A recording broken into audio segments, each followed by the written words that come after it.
Hello, we do all our cooking on the cooker that you've just seen at the start of this film, but in the summer months we only light it at meal times, and so when we come in from the garden and we've got really dirty hands, we do need hot water. So the way we keep that water hot from the morning is we put it into a hay box or a fuelless cooker. We have a hay box which is made entirely of wood, and I'll share with you later on how to make one of those.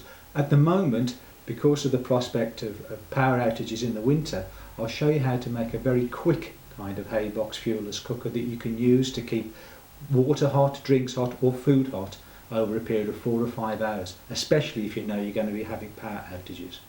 This is not a new idea. In fact, we have a cookery book dated 1926, and there it's talked about as a very common technique for cooking meals.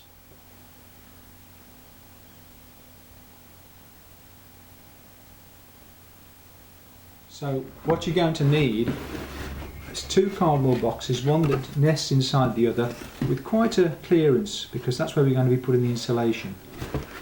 And the insulation that we're using in this particular case is some 30mm wood wool insulation. This is ecological, not harmful at all, and it should cut quite nicely, which I'm going to try in a minute.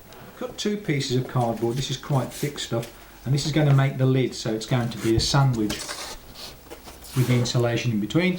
But I'm just going to use this cardboard as a pattern for doing the base, so I shall cut that now, and then we'll just build up the insulation. Right, that's it cut. This is insulation. You can of course use any other insulation you can get your hands onto. You can use, we're using hay, you can use straw, we've got some hemp that you can use. You could even resort to using the awful polystyrene if you wanted to, but anything of suitable thickness will insulate. So that's the first piece laid into the bottom of the box, and now we've just got to make the 4 walls. So now we can put the second box inside and just measure the height needed to go from the insulation at the bottom now to the top of the inner box. So there's the insulation all around the 5 sides of the box. There's the lid to go on top, but I'd just like to say that this can also be used in conventional cookery, but specifically to save fuel. So that what you do is if you're going to do a stew, for example, you can raise it up to boiling point, put it inside the box, put the lid on, and then normally you leave it for about 4 times the normal cooking time for it to fully cook. But then you have a complete meal ready.